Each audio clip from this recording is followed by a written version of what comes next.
নমস্কার বন্ধুরা, মানবীর রান্নাঘরে আপনাদের সবাইকে স্বাগত জানাই।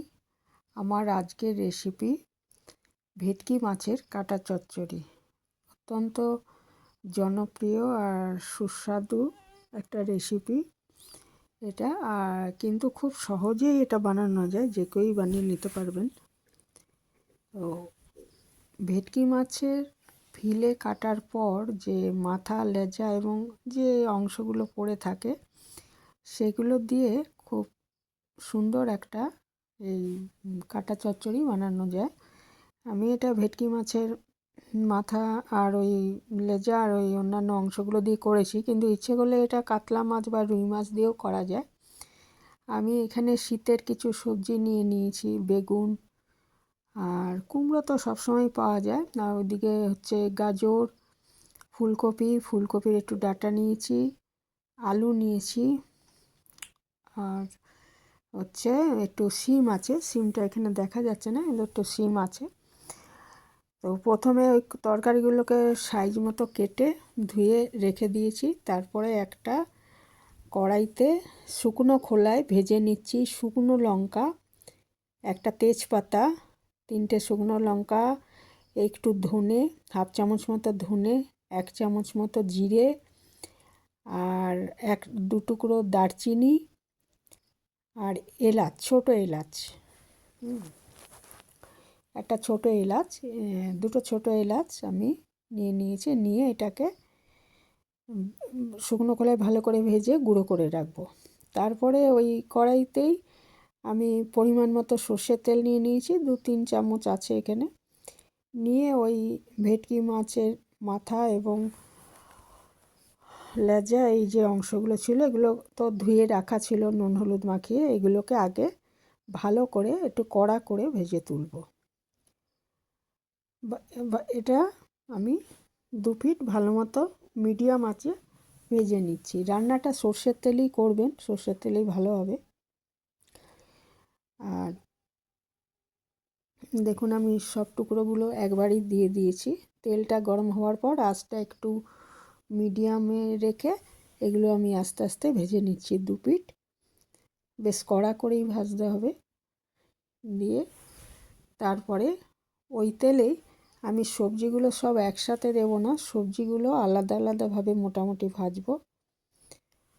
প্রথমে আমি এই মাছটা ভেজে তুলে রেখে দিচ্ছি। তারপরে ওই তেলের মধ্যেই আমি মিষ্টি কুমড়োটা আগে ভেজে তুলে নিচ্ছি। তারপরে আমি এর মধ্যে এটা তুলে ফেলার পর আমি বেগুন ভাজবো। দেখুন এই মাছের মাথা, লেজা এবং অন্যান্য যে অংশ একটু এগুলো ভেজে রাখা রয়েছে, আর মিষ্টি কুমড়োটা ভেজে নিচ্ছি ভালো করে। এগুলো একটু আলাদা করে ভাজছি, কারণ কুকিং টাইম তো সমান নয় একদম, না হলে ঘেটে যাবে। ওই জন্য এবারে ওই তেলটার মধ্যে সামান্য একটু তেল 1 চামচ মতো দিয়ে আমি এই বেগুনটা ভেজে নিচ্ছি নুন আর হলুদ দিয়ে। নুন যখনই আমি যেহেতু আলাদা ভাজছি, তাহলে ওটা আমাকে বুঝে দিতে হবে, না হলে নুন বেশি হয়ে যাবে। যেমন কুমড়োটা ভাজার সময় নুন দিইনি, বেগুনটা ভাজার সময় প্রায় 1/2 চামচ নুন দিয়েছি। কুমড়ো আর বেগুন ভাজা হয়ে গেল। এবার বেগুনে তো তেলটা একটু বেশি টেনে নেয়, ওই জন্য এখানে আর তেল ছিল না। আবার 2 চামচ মতো তেল দিয়ে আমি ফুলকপিটা ভেজে নিচ্ছি। ফুলকপিটা ভাজার সময় আমি 1/2 চামচ নুন দিয়ে দিলাম। তাহলে এই আমি টোটাল 1 চামচ নুন দিয়েছি। আর ওই মাথা, লেজা এগুলো নুন হলুদ দিয়ে মেখে রেখেছিলাম, কাজে ওটার মধ্যেও নুন রয়েছে। ফুলকপিটা একটু 2 মিনিট মতো ভাজার পর আমি আলুটা দিয়েছি, কারণ ফুলকপি সেদ্ধ হতে টাইম বেশি লাগে। তারপরে এটায় একটু তেল দিয়ে আমি 2টো মিডিয়াম সাইজের পেঁয়াজ কুচিয়ে রেখেছিলাম, এটাকে হালকা করে ভেজে নেব। খুব কড়া ভাজার দরকার নেই, হালকা করে ভেজে তারপরে এর মধ্যে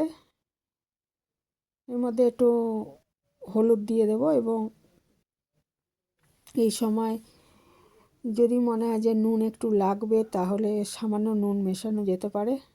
এই রান্নাটায় মিষ্টি দেওয়ার কোনো প্রয়োজনই নেই, মিষ্টি ভালো লাগবে না এর মধ্যে।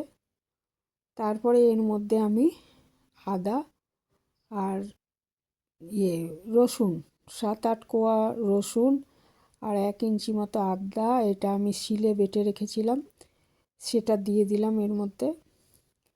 দিয়ে একটু ভাজা ভাজা করব। এটা যখন ভাজা গন্ধ ছেড়ে যাবে তখন আমি এর মধ্যে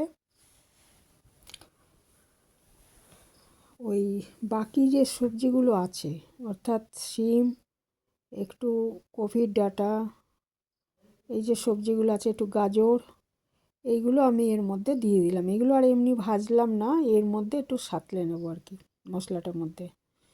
মশলাটা বলতে ওই পেঁয়াজ, আদা, রসুন এগুলো একটু ভাজা ভাজা হয়ে গেলে এর মধ্যে শিম, গাজর আর কপির ডাঁটা একটু, এগুলো আমি দিয়ে নেড়ে নিচ্ছি, সাঁতলে নিচ্ছি।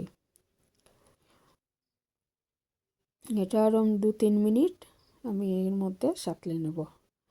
আর ওইদিকে আমি যে শুকনো খোলায় ভেজে রেখেছিলাম মশলাটা, সেইটা একটু মোটামুটি গুঁড়ো করে নিয়েছি আর কি শিলে। খুব মিহির দরকার নেই, মোটামুটি গুঁড়ো করে নিয়েছি। আর তারপরে ওই 2-3 মিনিট পর ওই সবজিটার মধ্যে আমি মাছের যে কাটা, মাথা, লেজা এগুলো সব দিয়ে দিলাম। দিয়ে এক এক করে আমি ওই ফুলকপি ভাজা আর কুমড়ো ভাজা আর 3টে কাঁচা লঙ্কা দিয়ে দিয়েছি চিড়ে, দিয়ে ঢাকা দিয়ে আমি 5-6 মিনিট রান্না করে নেব। 5-6 মিনিট পর দেখুন ঢাকাটা খুলে দেখলাম যে জল বেরিয়ে গেছে, কারণ এই কুমড়ো বা ওই শিম এই সমস্ত সবজিগুলোর থেকে জল বেরিয়েছে। রান্নাটা কিন্তু আমি একটুও জল ব্যবহার করিনি। জল ব্যবহার এরকম ঢেকে রান্না করলে জল ব্যবহার করার কোনো প্রয়োজন নেই। তাহলে 6-7 মিনিট ওরকম রান্না করার পর খুলে এর মধ্যে আমি বেগুন ভাজাটা দিয়ে দেবো। দিয়ে এর মধ্যে যে ভাজা মশলাটা করে রেখেছিলাম সেটা ছড়িয়ে দিলাম।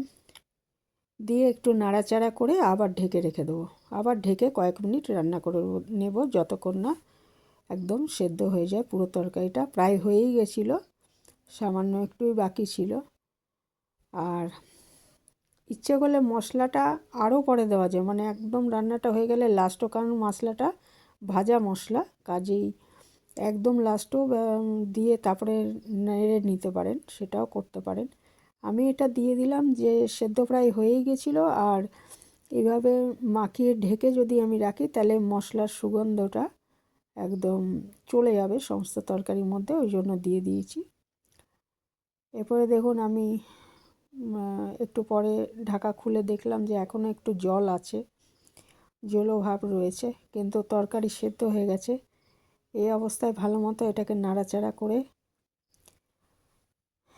আবার জলটা শুকিয়ে যাবে আর কি, একদম জল থাকবে না।